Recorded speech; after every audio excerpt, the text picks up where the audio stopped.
ciudadanos que estén informados, que estén articulados a las nuevas tecnologías, pero al mismo tiempo mantengan su identidad, su cultura y su ciudadanía, son aquellos que serán más capaces de crear, producir conocimiento, información y, en último término, valor en una economía que es de la información y el conocimiento. Bueno, yo la verdad discutiría el concepto de sociedad virtual, sociedad real. Creo que la virtualidad en la que vivimos es una de las dimensiones fundamentales de nuestra realidad. O sea, vivimos con Internet. No vivimos en Internet o para Internet, pero con Internet.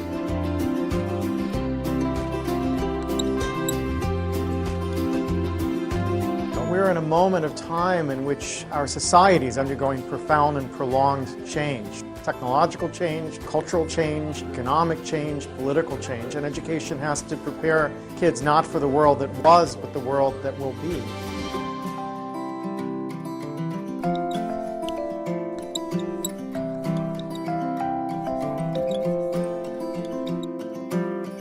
And human resources are like natural resources. They're often buried deep. You have to go looking for them. They're not just lying around on the surface. You have to create the circumstances where they show themselves. And you might imagine education will be the way that happens, but too often it's not. Every education system in the world is being reformed at the moment, and it's not enough. What we need, and the word's been used many times during the course of the past few days, is not evolution, but a revolution in education. This has to be transformed into something else. And the reason so many people are opting out of education is because it doesn't feed their spirit. It doesn't feed their energy or their passion. So I think we have to change metaphors. We have to go from what is essentially an industrial model of education, a manufacturing model, which is based on linearity and conformity and batching people. We have to move to a model that is based more on principles of agriculture. We have to recognize that human flourishing is not a mechanical process, it's an organic process. And you cannot predict the outcome of human development. All you can do is, like a farmer, is create the conditions under which they will begin to flourish. So when we look at reforming education and transforming it, it isn't like cloning a system. Now, in this room, there are people who represent extraordinary resources in business, in multimedia, in the internet. These technologies, combined with extraordinary talents of teachers, provide an opportunity to revolutionize education. One of the important aspects of the learning process that students need to learn is that it's social, it's connected, it's networked. It doesn't send the right message to students if we say, learn in social, connected ways, but I'll teach you in one way. So the importance of teaching together is that it gives students a multidimensional experience of knowledge. It teaches students the importance of being connected and collaborating with others in activities that we're involved in. What's different today, I think, is that the knowledge pieces are fragmenting more rapidly, and there's more fragments than there used to be. So what used to be, let's say, a 200-page textbook might today be a 5-minute video on YouTube or a 10-minute lecture on a different site. So the knowledge pieces are smaller now than they perhaps were in the past.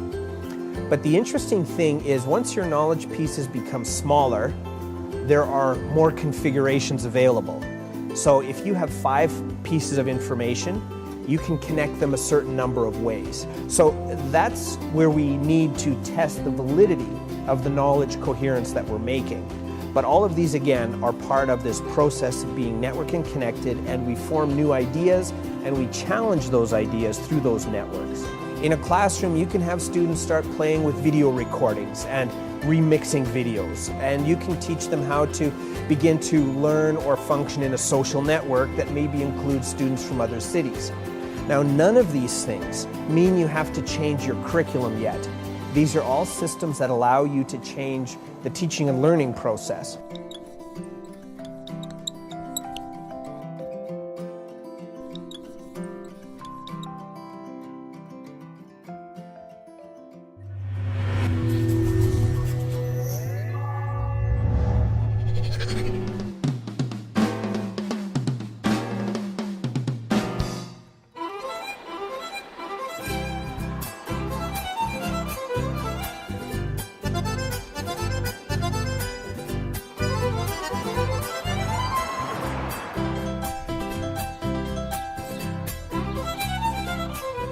Bueno chicos, hoy vamos a usar uno de los programas que viene en las netbooks, que es el Audacity. Es un programa para grabar sonido. Lo que les pido es esto, que ustedes se imaginen a un científico. Ese científico tiene que estar haciendo una investigación. En un programa de radio van estos científicos, puede ser uno, pueden ser dos, pueden ser más, como invitados, y el periodista del programa de radio le hace una entrevista al científico para que le cuente cuál fue la investigación que está haciendo.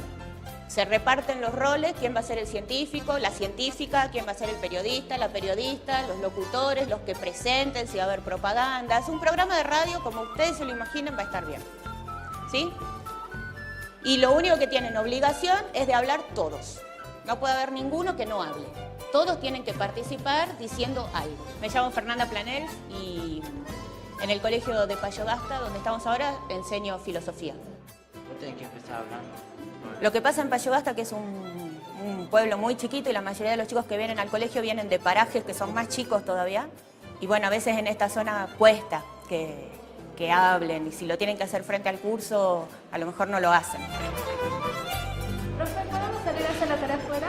Sí, búsquense un lugar donde no haya mucho ruido alrededor, no estén los otros molestando. Tenemos que inventar algún nombre de... Viste que por lo general las bacterias tienen nombres raros. Y tenemos que inventar algún nombre raro. Ya, pero comenzando con cerebro, cerebiti, algo así. Cerebrinab, Cerebro coco. Cerebro queda coco. hueco ya. Cerebro coco. Está bueno.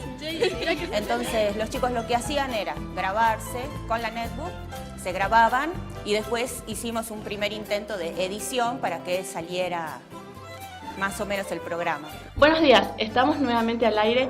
Esto es De Todo Un Poco. Hoy el tema a tratar es ciencia.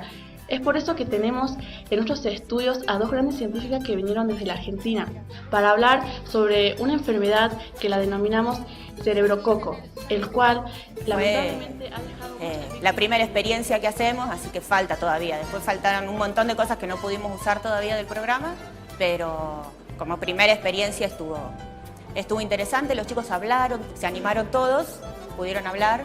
Así que escuchamos todas las voces, estuvo interesante esa parte.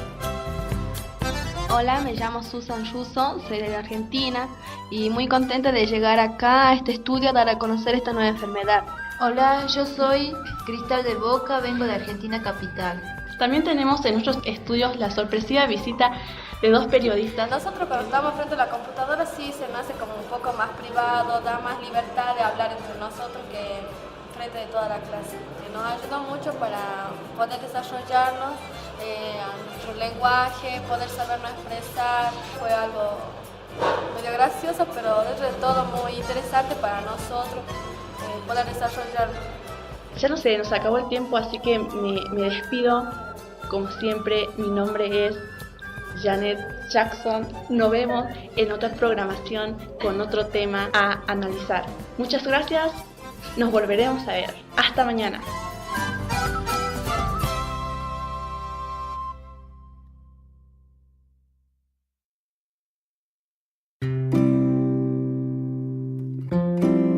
Hello, my name is Judy Harris. It's preposterous, isn't it? Design a house around a faucet. But in many ways, we've been asking teachers in many parts of the world to do something similar for about 25 years. We've been asking them to design learning experiences for students around digital tools and resources. Now, as ridiculous as that sounds, in some ways, it's understandable that we've made this mistake and made it for so long. These tools are incredibly powerful. They have enormous potential for helping students to learn even better and teachers to teach even better. But the problem is when we look to the tools to suggest how we should teach, it's like having a shiny new hammer. Because when you have a shiny new hammer, everything can look like a nail. Another way to say this is that the tail wags the dog. When we look to the technology to suggest how we should teach, how we should help students to learn. We have it backwards. Creo que ahí la cuestión a pensar y conversar es cómo la escuela fortalece otras políticas de conocimiento, cómo ayuda a que se hagan otras cosas que las que los chicos ya hacen. Los chicos usan mucho las netbooks para entretenerse, para comunicarse, navegar con las cosas que les interesan, y eso está muy bien. Me parece que la escuela tiene que ayudar a ampliar sus horizontes con otras búsquedas, entendiendo mejor qué es lo que hay atrás de los buscadores, por ejemplo, qué otro tipo de producciones se pueden hacer. Si yo hago, no sé, un remix, hago un video, bueno, cómo ese video puede dialogar con otras producciones culturales, cómo puede dialogar también con las disciplinas de la escuela, bueno, cómo la historia, la sociología, la economía, la geografía me ayudan a pensar mejor el mundo en el que vivo, o el mundo natural también. Yo puedo tener muchas cosas a mano, pero si no sé que existen, no las busco.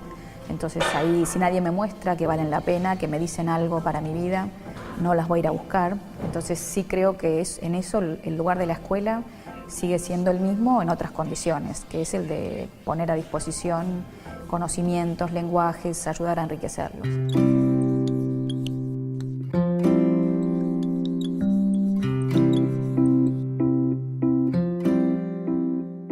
Traditionally think about the distinction between formal and informal education, what happens in schools and what happens other places. I think increasingly we need to see these things in a relationship to each other and to rethink school activities in relationship to what's happening in these other environments, and in the other direction, for the schools to bring experiences and learning that takes place in these other environments into the classroom and into the school, especially for high school students and adolescents. The idea of a wheel with spokes, with the school is the hub of the wheel, and the spokes connect that hub to these other learning environments.